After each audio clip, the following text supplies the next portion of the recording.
कैसे हो आप सब। Good morning. आशा करते हैं कि आप सब मस्त होगे, स्वस्थ होगे, बढ़िया होगी।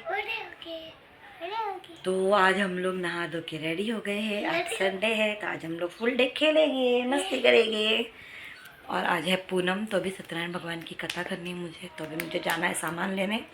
खाना वाना बन चुका है, सब काम रेडी हो गया है, तो अभी मैं जा रही हूँ पूजा का सामान लेने। तो मिलते हैं आगे। बोले लोग में सब मनुष्य जो अनेक वर्णों में पैदा हुए हैं, अपने कर्मों के द्वारा अनेक प्रकार के दुखों से दुखी हो रहे हैं। अनाथ हे नाथ तो मुझ पर दया रखते हो तो बताइए कि उन मनुष्य की समस्या हंसता हुआ बोला, ये दंडी आप क्या पूछते हो, क्या दंड लेने की इच्छा है? मेरी नाव में तो बेल और पत्ते हैं। वैश्य का कठोर वचन सुनकर भगवान ने कहा, तुम्हारा वचन सत्य हो।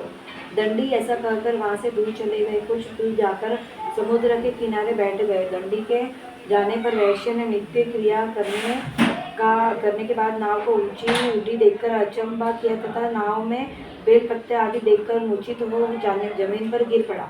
फिर मूर्छा खुलने पर अत्यंत शोक और प्रकट करने लगा। तब उसका दामाद बोला कि आप शोक न करें, यही दंडी का श्राप है। अत्यंत उनकी शरण में चलना चाहिए, तभी तुम्हारी मनोकामनाएं पूर्ण होगी। दामाद के वचन सुनकर वह दंडी के पास पहुंचा और अत्यंत भक्तिभाव से नमस्कार करके बोला, मैंने जो आपसे असत्य वचन कहे हैं तथा उनको क्षमा करो। ऐसा कहकर वह महान शोकाकुल होकर रोने लगे। तब दंडी भगवान बोले, हे वणिक पुत्र, मेरी आज्ञा से बार बार तुम्हें दुख प्राप्त हुआ है, तो तू मेरी पूजा से विमुख हुआ है। साधु बोला, हे भगवान, आपकी माया से ब्रह्मा आदि भी आपके रूप को नहीं जान सकते, तब मैं अज्ञानी कैसे जान सकता हूँ? आप प्रसन्न हुए, मैं सामर्थ्य के अनुसार आपकी पूजा करूँगा। मेरी रक्षा करो और पहले के समान नौका में धन भर दो। इसके भक्ति युक्त वचन सुनकर प्रसन्न हो, इसके इच्छानुसार घर भेद देकर अंतर्धान हो गए। तब उन्होंने नाव पर आकर देखा कि नाव धन से परिपूर्ण है। फिर वह भगवान सत्यनारायण भगवान का पूजन कर साथियों सहित अपने नगर को चला। जब अपने नगर के निकट पहुंचा तब दूत को घर भेजा। दूत के साथ घर जाकर उसकी स्त्री को नमस्कार कर कहा कि ये साधु अपने दामाद सहित इस नगर के समीप आ गए हैं। लीलावती और कलावती उस समय भगवान का पूजन कर रही थी। ऐसा वचन सुन साधु की स्त्रिया ने बड़े हर्ष के साथ सत्यदेव का पूजन कर पुत्री से कहा, मैं अपने पति के दर्शन को जाती हूँ, तू कार्य पूर्ण कर शीघ्र आ जाना। परंतु कलावती दूध एवं प्रसाद छोड़कर पति के पास चली गई। प्रसाद के अवज्ञा के कारण सत्यदेव ने रुष्ट हो उसके पति को नाव सहित पानी में डुबो दिया। कलावती अपने पति को न देखकर रोती हुई जमीन पर गिर गई।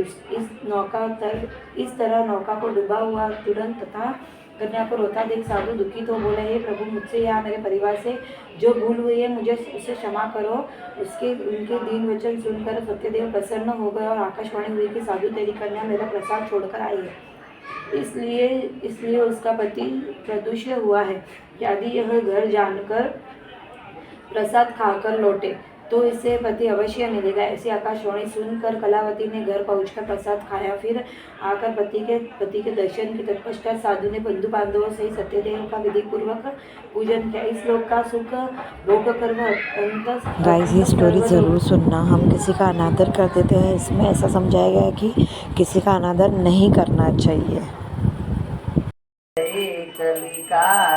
जिसको दर्श दियो प्रभु, जिसको दर्श दियो, बूढ़ो ब्राह्मण बन कर, बूढ़ो ब्राह्मण बन कर कंचन महल कियो। ओम जय लक्ष्मी रमणा, दुर्बल भील कटारो, जिन पर कृपा करियो प्रभु, जिन पर कृपा करी। चंद्र छूड़े कर राजा, चंद्र छूड़े कर राजा, तिनकी विपत हरि। ओम जय लक्ष्मी रमणा, वैश्य मनोरथ पायो, श्रद्धा तज दीनी प्रभु, श्रद्धा तज दीनी। सो फल भोग्यो प्रभु जी, सो फल भोग्यो प्रभु जी, फिर यह स्तुति कीनी। ओम जय लक्ष्मी रमणा।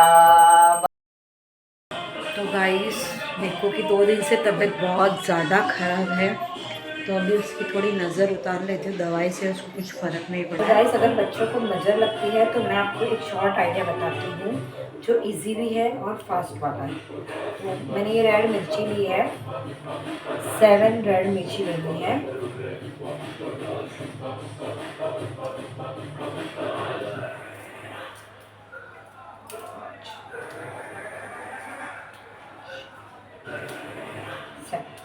सेवन मिर्ची ले ली है मैंने। ये गैस पर डायरेक्ट रहती नहीं है इतनी सारी साथ में, इसके लिए मैं इनको कागज़ में डाल के रख रही हूँ। अब देख, तो गाइस, नज़र उतारते वक्त बात करना बिल्कुल भी नहीं है, मुंह अपना पूरा बंद रखना है और नज़र उतारनी है ताकि उसकी नज़र निकल जाए। अगर हम बीच में बात कर लेते हैं तो वापस वो का वो राउंड स्टार्ट करना पड़ता है।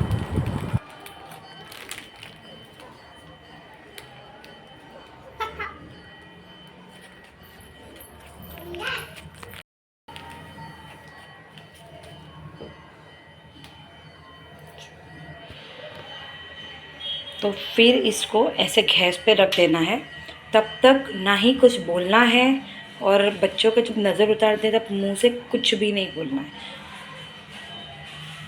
और सीधा इसको गैस पे ला के रखना है और हाथ को ऐसे झटक देना है ताकि सारी नज़र उतर जाए बच्चे की।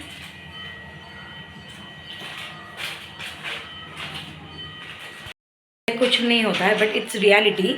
इससे नज़र उतरती है और इस पे हमें सबको ट्रस्ट करना ही पड़ेगा, क्योंकि कभी कभार बच्चे इतने मस्तीखोर होते हैं, इतने अट्रैक्टिव होते हैं कि उनको नज़र लगती ही है।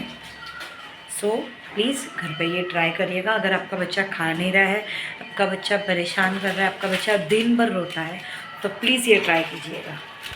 तो गाइस, मैंने खाने में बनाया है खिचड़ी, क्योंकि हम बच्चे और मैं ही हूँ खाने के लिए।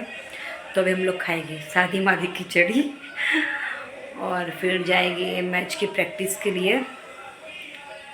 तो गाइस, कुछ बात शेयर करने के आपसे। हम लेडीज़ ऐसा सोचती है कि हम अपने पाँव पे खड़े हैं, मतलब हम सब कुछ कर सकते हैं, हम अकेले जी सकते हैं, हम अकेले सब कुछ कर सकते हैं, लेकिन ऐसा नहीं होता है।